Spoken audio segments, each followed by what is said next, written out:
जय श्री सीताराम जी की। भरत जी ने गुरु के वचन और मंत्रियों के अनुमोदन को सुना, जो हृदय के लिए चंदन के समान शीतल हैं।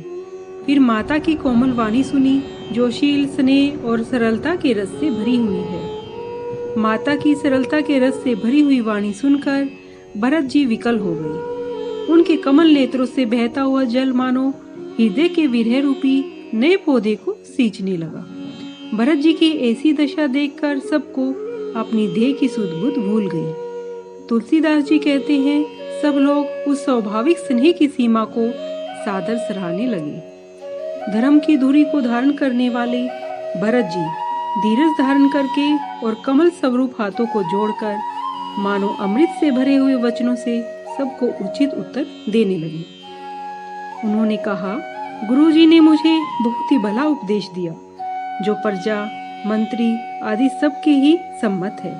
फिर माता जी ने भी उचित आज्ञा दी है।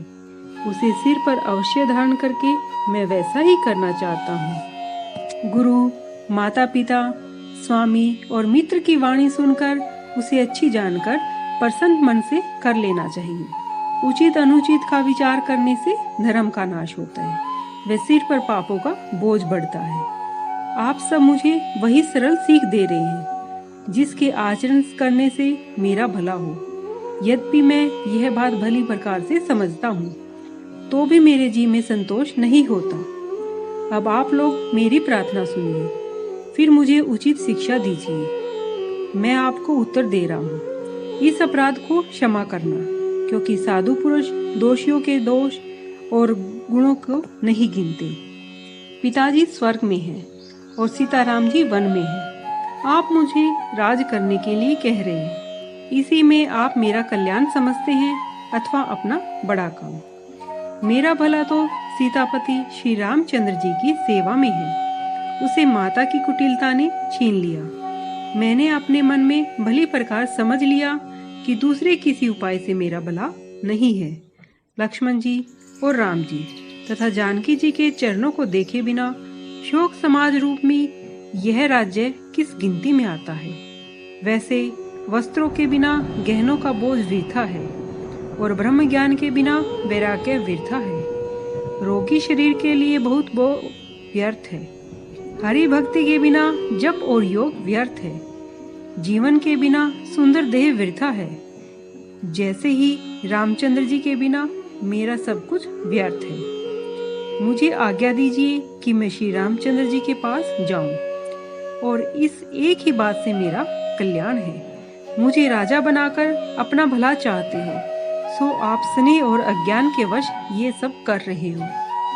केकई के पुत्र कुटिल बुद्धि, विमुख और लाजहीन, मुझसे अधम के राज्य से आप सुख की इच्छा करना मोह के वश ही उचित है। मैं सत्य कहता हूँ, आप सुनकर विश्वास कीजिए कि राजा धर्मात्मा ही होना चाहिए।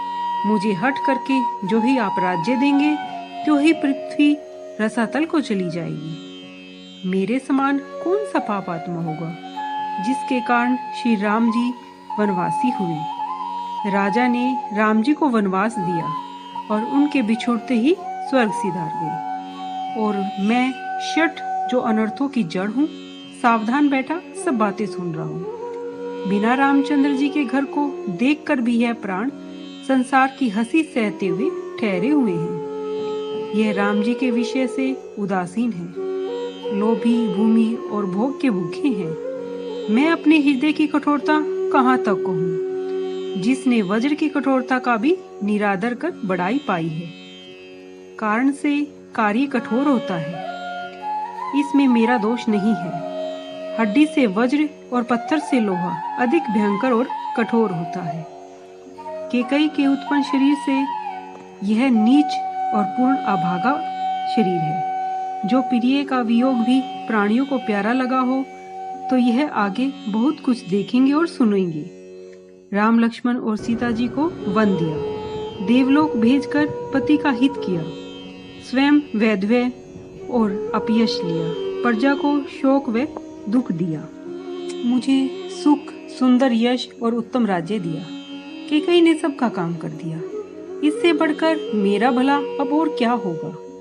उस पर भी आप लोग मुझे राज तिलक देने को कह रहे हैं।